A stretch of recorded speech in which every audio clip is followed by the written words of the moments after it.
हिंदुओं अब तुम्हें जागना चाहिए, अयोध्या ने सबका भरम तोड़ा है। ये इंसान को ठग ही रहे थे, ये बरसात बता रही है कि भगवान को भी नहीं छोड़ा है। भगवान के हाथों बहुत बढ़िया इंसाफ हो जाता। अगर ये बारिश 2 महीने पहले हो जाती तो इनका देश से सुपड़ा साफ हो जाता। दिन में रहम भले ही ना हो, मगर घड़ियाली आंसू बहाना पड़ता है। जनता अगर एकजुट होकर सबक सिखाने पर उतर आए तो संविधान के आगे सर झुकाना पड़ता है। संविधान ही तो कहता है कि पार्लियामेंट में जो विपक्ष होगा वो अपनी बात रखने का उसका एक टाइम सुनिश्चित है।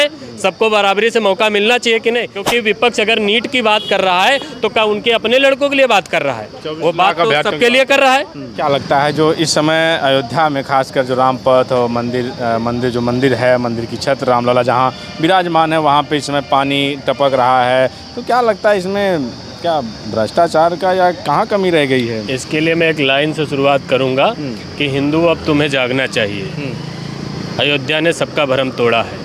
हिंदुओं अब तुम्हें जागना चाहिए, अयोध्या ने सबका भरम तोड़ा है। ये इंसान को ठग ही रहे थे, ये बरसात बता रही है कि भगवान को भी नहीं छोड़ा है। ठीक है, आप समझ लीजिए कि पूरे देश में एक लहर है पिछले 10 सालों से कि भारतीय जनता पार्टी माने हिंदू धर्म की रक्षक। अब आप बता दीजिए कि भारतीय जनता पार्टी धर्म की रक्षक है या धर्म के सहारे अपनी पार्टी को जो है बढ़ा रही है, अपनी रक्षा कर रही है। वरना जब शंकराचार्य विरोध कर रहे थे कि अभी पूरी तरीके से मंदिर नहीं बना है तो जो है आप इसका प्राण प्रतिष्ठा क्यों कर रहे हैं? और उसी का नतीजा देखिए, अभी तो ये हल्की बरसात है, अभी फुल बरसात आनी है और पता चला उसमें कल को ये आ जाए कि छत गिर गई और उसमें 1-2 लोग मर गए तो तमाम लोग जो है श्रद्धालु अयोध्या जाने से डरने लगेंगे कि न जाने कौन सी जो है बिल्डिंग कब जो है धराशायी हो जाए। ये तो साफ ही है ना। जो शंकराचार्य थे उनका ये भी मानना था कि जो अधूरे निर्माणाधीन मंदिर का उद्घाटन किया जा रहा है, राजनीति को ध्यान में रख के आनन फानन में किया जा रहा है, उसमें राम जी का नहीं, अधूरे मंदिर में असुरों का वास होता है और उसका कहीं ना कहीं बड़ा प्रलय आएगा। तो कहीं उसका संकेत तो नहीं है कि जो राम मंदिर का छत चू रही है, रामलला का छत जहाँ विराजमान है वो चू रहा है, उसके साथ साथ फिर रामपथ जो बना नया निर्माण हुआ वो धंस जा रहा है जगह जगह पे। जहाँ सुरक्षाकर्मी ठहरे हुए हैं वो पूरा लबालब पानी से भरा हुआ है। जहाँ संत होंगे वहाँ भगवान होंगे और जहाँ असुर होंगे वहीं असुर होंगे। अब जो संत भी आप देख रहे हैं ना, उनकी भाषा देखिए तो आपको लग रहा है कि वो संत है, वो भी असुर ही हैं। जो लोग जो है सच्चाई से हटकर अगर एक संत भी है तो वो पूरे समाज के लिए सोचता है, किसी एक पार्टी के लिए नहीं सोचता है। आप बता दीजिए जो इतने बुरे बयान आ गए कि अभी आया संविधान मिटाने को लेकर, तो ये लोग जो है ये जो नीट का है, पेपर लीक का है, या ये मान के चलिए जो कंस्ट्रक्शन में भ्रष्टाचार हुआ, इनकी आंखों के नीचे हुआ होगा। क्या इनको नहीं दिख रहा था क्या? वहाँ तो तमाम बार योगी जी लगातार, जब वहाँ निर्माण कार्य चल रहा था तो योगी जी लगातार वहाँ पे जाते थे, लगातार उनका निरीक्षण करते थे, बावजूद उसके इस तरह का आया गया। जबकि भ्रष्टाचार पे तो 0 टॉलरेंस की बात करते हैं योगी जी। अगर 0 टॉलरेंस की बात करते हैं या 80 बार गए तो फिर इनका मतलब है जो भी लोग इसमें इन्वॉल्व थे वो योगी जी की कोई वैल्यू नहीं करते कि एक बंदा 80 बार आ रहा है जो कि प्रदेश का मुख्यमंत्री है, कल अगर मैंने सही कंस्ट्रक्शन नहीं किया तो इसको क्या मुंह दिखाऊंगा? या ये भी हो सकता है कि वो 80 बार इसलिए जा रहे हो कि जितना जल्दी हो सके लीप पोत कर तैयार करिए क्योंकि बारात निकालनी है। चुनाव से पहले बीजेपी के लिए केंद्र बिंदु था अयोध्या पे, लगातार अयोध्या पे ही चुनाव लड़ना चाह रहे थे, अयोध्या पे ही उद्घाटन पे तमाम इतना खर्चा किया गया, इतना बजट गया, लगातार मोदी जी वहाँ डेरा डाले रहे, लगातार मोदी जी के दौरे होते रहे, उनके रोड शो होते रहे, बावजूद एक जो वहाँ काम हुए एक बारिश नहीं झेल पाए। अगर एक बार ये बारिश चुनाव से पहले हो जाती, मैं तो ये कहूँगा बावजूद उसके, इस पर मैं लाइन लिखा हूं, बावजूद इसके इतने मोदी जी लगातार गए, बावजूद इसके ये एक बारिश नहीं झेल पाया। बारिश होते ही रामपथ धंस गया, बारिश होते ही रामलला का मंदिर जो छत है वो लीकेज हो गई। अगर ये बारिश चुनाव से पहले हो जाती तो क्या होता? इस पर मैंने एक लाइन लिखी है बिल्कुल इसी के आसपास कि जैसी करनी वैसी भरनी और भगवान के हाथों बहुत बढ़िया इंसाफ हो जाता। जैसी करनी वैसी भरनी और भगवान के हाथों बहुत बढ़िया इंसाफ हो जाता। अगर ये बारिश 2 महीने पहले हो जाती तो इनका देश से सुपड़ा साफ हो जाता।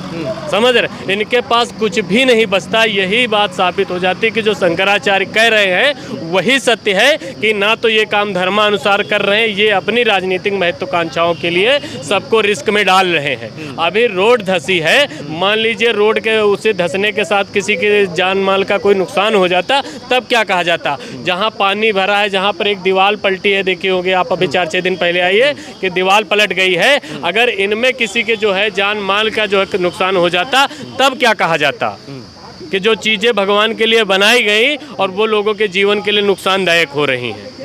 आप बताइए कितना बड़ा विनाश कहते कि भगवान के हाथों जो है मतलब नाम तो भगवान का ही लगता, क्योंकि ये जो सारा ये कर रहे थे कि नाम भगवान का लिया जाए और भगवान के नाम पर पूरे देश में वोट ली जाए। वहाँ के जो संत हैं, राजू दास हैं, परमाहंस महाराज जी हैं, वो लगातार इस समय कह रहे हैं कि वहाँ जो अफसर मौजूद हैं, वहाँ जो और जो शासन है, प्रशासन है, उसकी वजह से हम अयोध्या हार गए और हम तो इनको। परमाहंस के लिए मैं एक लाइन आपसे पूछना चाहता हूँ, लाइन्स भी है साथ ही में सवाल है, क्या परमाहंस और बीजेपी अलग है? दुनिया वालों मुझे ये सच्चाई बता दीजिए, क्या बीजेपी और परमाहंस अलग है? दुनिया वालों मुझे ये सच्चाई बता दीजिए। कल परमहंस ने कहा कि 100-100 करोड़ में सांसद खरीदिए और अंबेडकर जी के संविधान को मिटा दीजिए। आप देखें जाकर उन्होंने ये कहा है कि अगर आप जीत कर नहीं 400 पार हुए हैं तो 100-100 करोड़ देकर सांसदों को खरीदिए। अब आप बताइए, इससे आपको भारतीय जनता पार्टी की दोगला राजनीति पता चलती है कि उधर तो वो संविधान को माथे लगाकर दलितों को साधने का काम कर रहे हैं और इधर इनके माध्यम से इनकी जो दिल की टीस है वो अभी भी बाहर निकल रही है। तो परमाहंस महाराज जी तो कहते हैं कि हम भाजपा को मानते हैं, भाजपा हमारे दिल में है, भाजपा के लिए हम काम करते हैं। और उन्होंने मोदी जी को इसीलिए नसीहत दी, मोदी जी को कहा कि आप जो है ठीक है, आप पार नहीं कर पाए चुनाव में, लेकिन धर्म के लिए और देश के लिए, राष्ट्र हित में अगर अधर्म करना पड़े तो चलेगा। और इसी के लिए उन्होंने कहा कि आप साम दाम दंड भेंट जो भी लगे लगा दीजिए और विपक्ष के विधायकों को, जो सांसद हैं, विपक्ष के सांसदों को 100-100 करोड़ 200-200 करोड़ जैसे भी वो बिकते हैं उनको खरीद के, और यहाँ जो आपका लक्ष्य है हिंदू राष्ट्र, संविधान को हटा के और हिंदू राष्ट्र घोषित कर दीजिए देश को। देखिए, इसी से पता चलता है कि जो भी लोग संविधान को प्यार करते हैं या जो भी संविधान की महत्वता को समझते हैं, उनको सचेत रहने की ज़रूरत है कि उन्होंने माथा टेक दिया है तो आप इस गफलत में ना आ जाए कि अब संविधान पर इनकी निगाह नहीं है। अगर परमाहंस जी पूरी तरीके से बीजेपी के लिए समर्पित है तो इसका मतलब है जो परमाहंस की मंशा है वही बीजेपी की मंशा है। आप बताइए।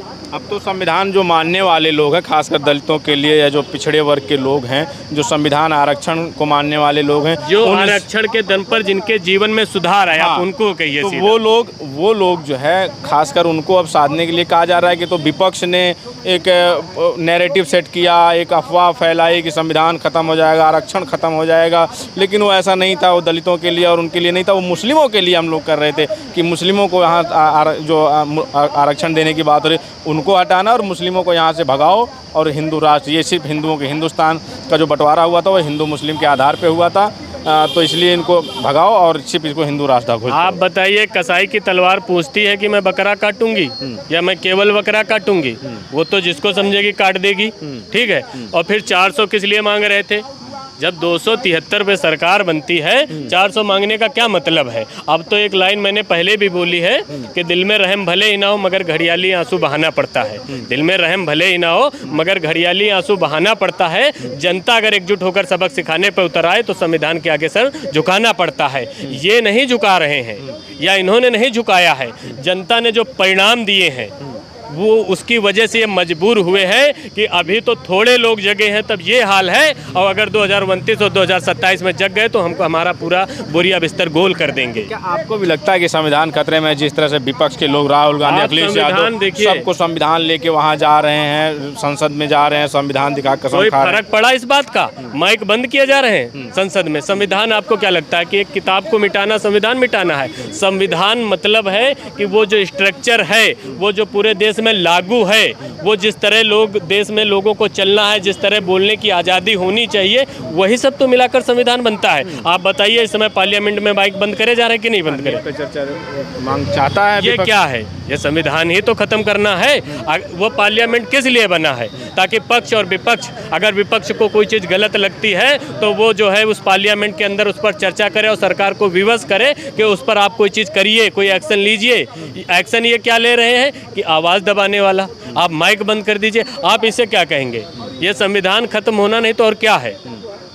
संविधान ही तो कहता है कि पार्लियामेंट में जो विपक्ष होगा वो अपनी बात रखने का उसका एक टाइम सुनिश्चित है, सबको बराबरी से मौका मिलना चाहिए कि नहीं। जैसे ओम बिरला जो है स्पीकर चुने गए, ज़्यादातर अखिलेश यादव से लेकर राहुल गांधी जी ने यही कहा कि आप जो पिछले 5 सालों में जिस तरह आप कर रहे थे वैसा रवैया न रखिएगा। उसका क्या मतलब था कि पिछले 5 सालों में आपने विपक्ष की आवाज़ को जो है उसके गला घोटने का काम किया है, और विपक्ष की गला घोटने का मतलब है पूरे देश का गला घोटना, क्योंकि विपक्ष अगर नीट की बात कर रहा है तो क्या उनके अपने लड़कों के लिए बात कर रहा है? वो बात तो सबके लिए कर रहा है। वो तो किसी के भी बच्चे होंगे, वो हिंदू भी हैं, वो मुस्लिम भी हैं, और कहा जाए तो वो अपने परिवार में वो लोग हैं जिन पर माँ बाप ने तमाम पैसा फूका है कि कल को ये जॉब पाएंगे तो आगे परिवार की जिम्मेदारियों को संभालेंगे और हमको एक बेहतर जीवन प्रोवाइड करेंगे। उनकी भी आवाज़ दबाई जा रही है। संविधान क्या है? संविधान यही तो चीज़ें हैं। आप देखिए जहाँ पर जो है लड़के कोई प्रदर्शन करते हैं तो पुलिस द्वारा लाठियाँ चलवाई जा रही, मेन चैनलों की हिम्मत नहीं होती वहाँ जाकर कवर करें। वो तो बस कभी हो गया कि अगर चुनाव के दौरान प्रधानमंत्री जी कमज़ोर पड़ने लगे तो एक मंच सजा देते हैं कि आइए जो कहना कह लीजिए। संविधान ख़त्म नहीं किया जा रहा है कि ख़त्म होगा कभी, वो ख़त्म हो रहा है स्टेप बाय स्टेप। प्राइवेटाइजेशन का क्या मतलब होता है? अगर प्राइवेट हो गया तो वहाँ बताइए ये SC ST OBC कुछ लागू होता है क्या? कर रहे हैं? क्या बच रहा है? 4 साल का जो है अग्निवीर कर दी, उसके अपने जो पूरी पक्की नौकरी के एक रूल्स हैं वो 4 साल पर नहीं लागू होते। सब चीज़ें तो धीरे धीरे ख़त्म हो रही हैं। आपको क्या लगता है कि कोई दिन किसी दिन ऐलान होगा कि आज ख़त्म हुआ है? ये ख़त्म हो रहा है। मैंने एक अपनी आँखें देखी एक चीज़ थी, एक ये PRD करके एक जॉब आई है, उसमें जो है आरक्षण का कहीं ख्याल नहीं था। 50% जनरल, हालांकि वो भी बाद में रद्द हो गई।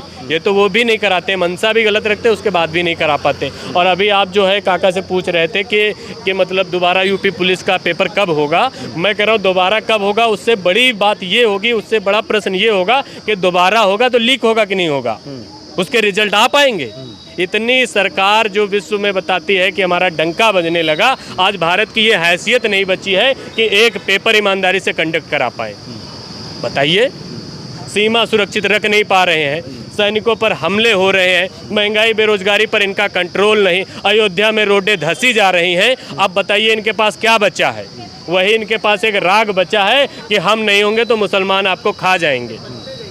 लेकिन कह तो रहे हैं कि हमको जनता चुन रही है। देखिए 240 बावजूद इसके जनता के दिमाग के साथ खिलवाड़ हो रहा है। यही जनता आज से 50-60 साल पहले इनको नहीं चुनती थे। 10 साल में हर एक मीडिया का जितने भी प्लेटफॉर्म है, छोटे बड़े, सब पैसा खा खा कर दिमाग में ठूसा गया कि नौकरी तो बाद में मिल जाएगी, बहन बेटियां सुरक्षित करिए। और बहन बेटियों के साथ क्या रहा वो भी आप जानते हैं।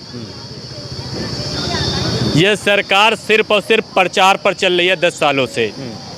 जिस दिन मीडिया अपनी औकात पर उतर आए, मैंने एक लाइन लिखी थी कि मीडिया अपनी औकात पर उतर आए तो देश मोदी जी को चुटकियों में हरा देगा। और ये जो 56 इंच की छाती की हवा बनाई है, ओपन प्रेस कॉन्फ्रेंस में एक 10 इंच का माइक डरा देगा। जिस दिन ये ओपन प्रेस कॉन्फ्रेंस कर लेंगे तो जो बोलते हैं ना कि हमारा शेर अकेला है, शेर तुरंत जंगल की तरफ भागेगा कि इतने ज़्यादा मैं जानवरों से लड़ सकता हूँ, इंसानों से लड़ सकता हूँ, लेकिन मैं मीडिया के सवालों को फेस नहीं कर सकता।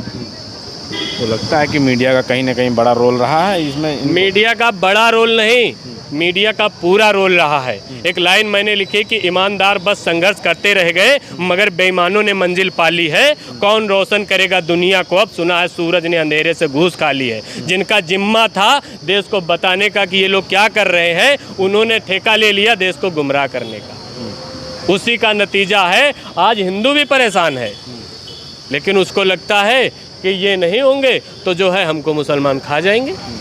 बताइए, तो लगता है कि दिमाग में हिंदुओं के भर दिया गया, ब्रेन वॉश किया गया, कर दिया गया है, ब्रेन वॉश किया गया। आप जाके सोशल मीडिया पोस्ट देखिए, किसी के पास कुछ भी नहीं है। और उन लोगों को ये समझना चाहिए, अगर अन्य सरकारों में आपको खतरा था तो 60-70 साल जो ये कहते हैं तो 70 साल में आपको खा काहे नहीं गए ये। लेकिन 10 सालों में आपके लड़कों का भविष्य खा गए। आज आपकी इतनी हिम्मत नहीं है कि आप 12,000 की नौकरी करके साल में एक जो है एक स्प्लेंडर ले लें, और स्प्लेंडर अगर ले भी लेते हैं किस्तों पर तो उसमें 100-150 100 रुपये 1 लीटर का पेट्रोल डरा पाए।